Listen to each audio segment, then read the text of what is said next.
August 7, 1942. Japanese naval infantrymen on Tulagi Island watched American landing craft approach through morning haze and laughed. One sergeant told his men the Marines would break like green bamboo against veterans who'd conquered Singapore, Hong Kong, and the Philippines. Japanese intelligence estimated American morale at 30% of Imperial forces. Radio Tokyo had spent 6 months explaining how soft, individualistic Americans lacked the spiritual strength for jungle warfare. Commander Shigematsu Sakabara reviewed his defensive positions and told his officers the coming slaughter would be disappointingly brief. 300 miles of ocean separated these men from the nearest American base. The Japanese held every advantage of preparation, position, and experience. They were about to learn that underestimating Marines in close combat is measured in nightmares, not miscalculations. For 8 months, Japanese forces had rolled across the Pacific with methodical brutality. The strategic calculus seemed unassailable. Americans were too comfortable, too dependent on machines, too culturally soft for the intimate violence of island warfare. Japanese training emphasized night operations and bayonet charges, specifically because intelligence indicated American forces panicked in close quarters. Every battle since Pearl Harbor had reinforced this assessment. At Wake Island, Bataan, and Corregidor, U.S. forces had eventually surrendered or withdrawn. The 3rd Kure Special Naval Landing Force defending Tulagi represented the Empire's elite coastal assault troops. They'd trained for 7 years in amphibious warfare. They'd fortified caves with interlocking fields of fire. They possessed numerical superiority and intimate knowledge of terrain. When scouts reported the American approach on August 7th, Commander Sakabara didn't call for reinforcements. He prepared to write another chapter in Japan's unbroken victory narrative. The 1st Marine Raider Battalion hit Tulagi's beaches at 0800 hours. Within 20 minutes, that Japanese confidence met its first correction. Lieutenant Colonel Merritt Edson moved his companies inland, not with the hesitant probing Tokyo's intelligence predicted, but with aggressive fire and maneuver the Japanese defenders had only seen from their own forces. Corporal Albert Schmid's machine gun team established fields of fire, while riflemen advanced in coordinated 3-man teams. When Japanese positions opened fire from concealed caves, Marine mortar teams didn't retreat to radio for naval support. They called corrections and dropped white phosphorus into cave mouths, while infantry squads flanked through jungle that intelligence had deemed impassable to undisciplined Americans. By noon, the intimate killing started.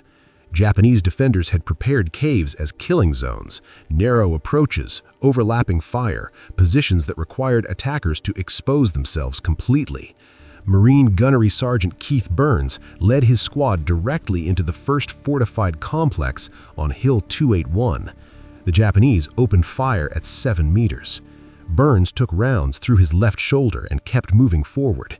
His BAR gunner, Private Harrison Summers, put sustained fire into the cave mouth while Burns threw 4 grenades in succession, each detonating deeper in the complex. The surviving Japanese infantry attempted their signature bayonet counterattack. They expected panic.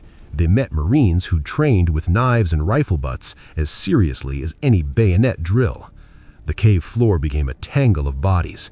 3 Marines died. 14 Japanese soldiers learned too late that Americans trained for this exact violence. Burns' squad moved to the next position. The pattern repeated across Tulagi through the afternoon. Japanese defenders fought with suicidal determination and discovered American forces matched that intensity while adding tactical flexibility the Imperial military hadn't anticipated. When 2nd Lieutenant Miller's platoon encountered a fortified ridge at 1430 hours, Japanese machine guns killed his point squad in the first 30 seconds. Standard Japanese doctrine assumed this would halt the attack. Miller split his remaining force, sent 1 squad through jungle to the Japanese flank, pinned the position with sustained rifle fire, and personally led a demolition team up the reverse slope. The Japanese had no contingency for attackers who absorbed casualties and immediately adapted.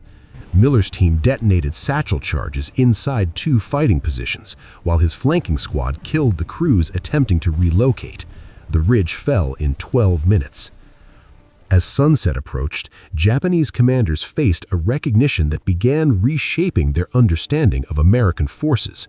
The soft, machine-dependent enemy existed only in pre-war assessments. These Marines operated with unit cohesion and individual aggression that matched or exceeded Japanese standards.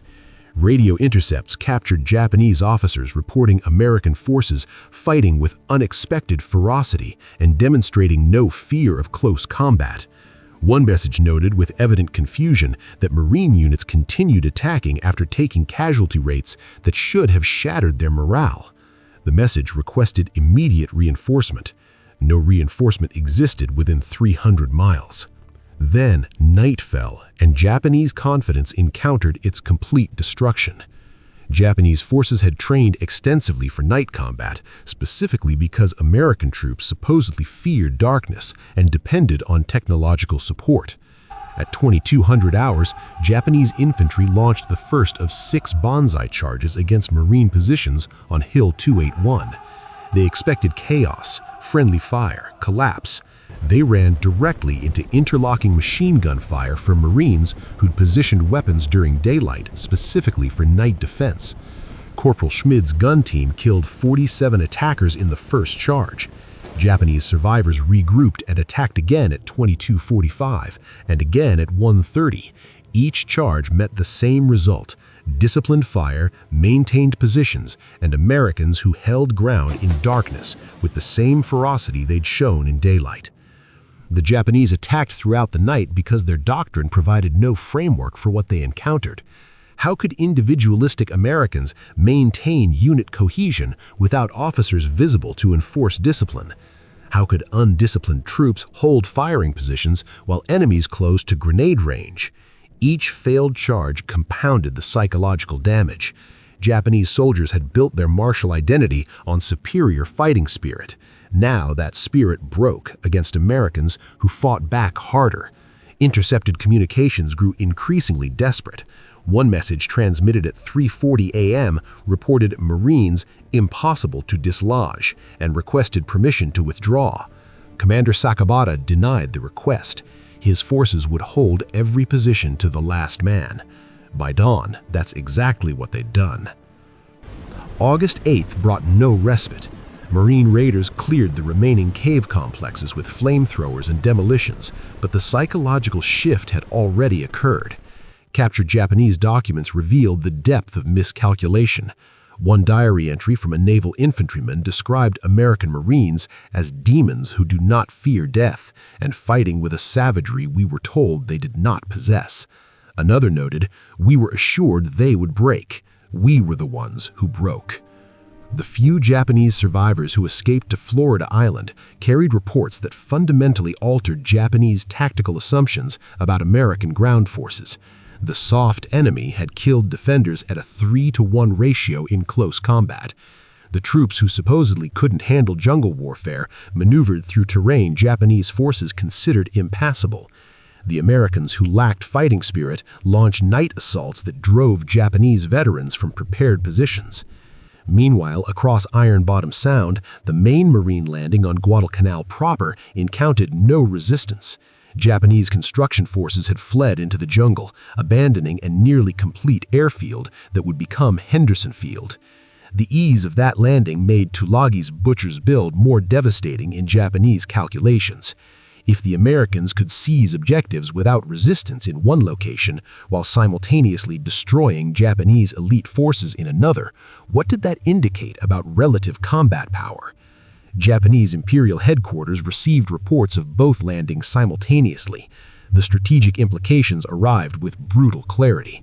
Americans had executed a coordinated amphibious assault across multiple objectives with a competence that matched Japanese operations during their own offensive surge.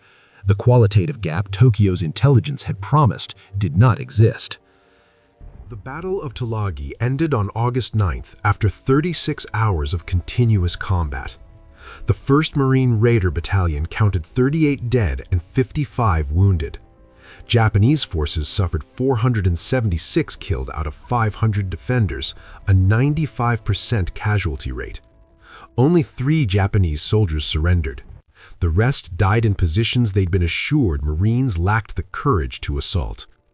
Commander Sakai Bar's body was found in his command post, surrounded by maps that showed defensive positions his intelligence had guaranteed would hold for weeks. They'd lasted a day and a half. The Marines buried Japanese dead in mass graves and moved immediately to reinforce Guadalcanal proper. There was no ceremony, no reflection. The raiders had proven a point written in blood and iron. American forces would fight for ground with the same savage commitment as any army in the Pacific. One captured Japanese officer, wounded and awaiting evacuation, watched Marines reorganizing their positions. He'd fought at Shanghai, Manila, Singapore, campaigns where Japanese forces had consistently outfought their opponents in close combat. He told the Navy corpsman treating him through a translator, "Your Marines, they fight like us." The corpsman didn't respond. The comparison needed no acknowledgement. Tulagi's caves and ridges had already delivered the message Tokyo would spend the next 3 years learning at Tarawa, Saipan, Peleliu, Iwo Jima, and Okinawa. Underestimating the United States Marine Corps in close combat doesn't end in retreat. It ends in annihilation. The final statistics told the story with mathematical brutality. 476 Japanese dead, 38 Marines killed, 3 prisoners taken, 95% enemy casualty rate in 36 hours, 0 positions voluntarily surrendered. Radio Tokyo never mentioned Tulagi in its broadcasts. The garrison that was supposed to demonstrate American weakness instead became evidence that Imperial intelligence had built its Pacific strategy on a foundation of lethal assumptions. The Marines who took Tulagi didn't know they were rewriting Japanese tactical doctrine. They were just doing the job. But those 36 hours changed how Tokyo assessed American ground forces for the rest of the war. If you want more stories of arrogance meeting reality in World War II, subscribe and hit the bell. These stories matter because underestimation has always been measured in body counts.